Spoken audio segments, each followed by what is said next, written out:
Waqt il-5 edizzjoni ta' MedTech World Malta, Mr. Predrag Andrejevic, President tas-Soċjetà Laboroskopika u Endoskopika ta' Malta, għalli Malta tinsab fuq livell għoli ħafna fl-implementazzjoni tal-intelligenza artifiċjali fil-qasam kliniku. We are having a session with esteemed foreign doctors, foreign clinicians like Professor Steve Wexner, Manish Chand, Tenarul Palan, Andrea Fumiga, when we assess innovation in surgery, when we bring artificial intelligence, robotics into different fields of surgery, like in bariatric surgery, in metabolic surgery.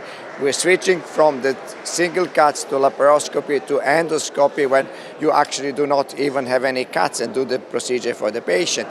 And cancer surgeon, at the moment the session is going up where artificial intelligence takes part, leading the surgeon what to do, and that leads to the better outcome for the patients. The patient receive minimally approach to their body and they live longer.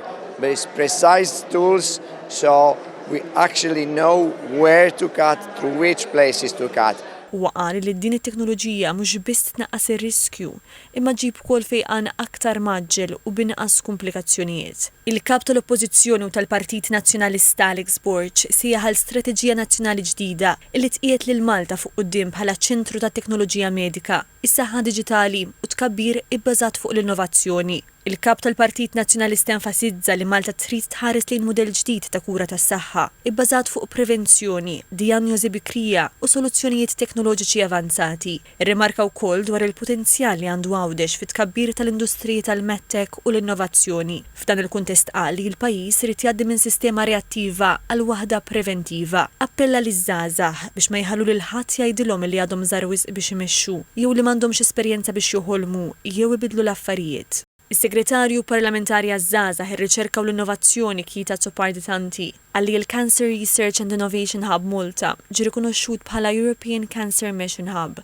għalli dan huwa pass storiku li saħħa l-pożizzjoni ta' Malta fir-riċerka dwar il-kanċer u ħabbar inizjattivi ġodda ta' finanzjament għall-istudju tal-kanċer. Id-deputat mexxejju Europarlamentari Laburista Alex Aġu Saliba għalli r-riċerka u l-iżvilupp fil-medtech huma kruċjali sabiex Malta tibqa' kompetittiva. Tenna li fi Brussell hemm spinta regolamentazzjoni sabiex l-Ewropa ssir aktar kompetittiva globalment.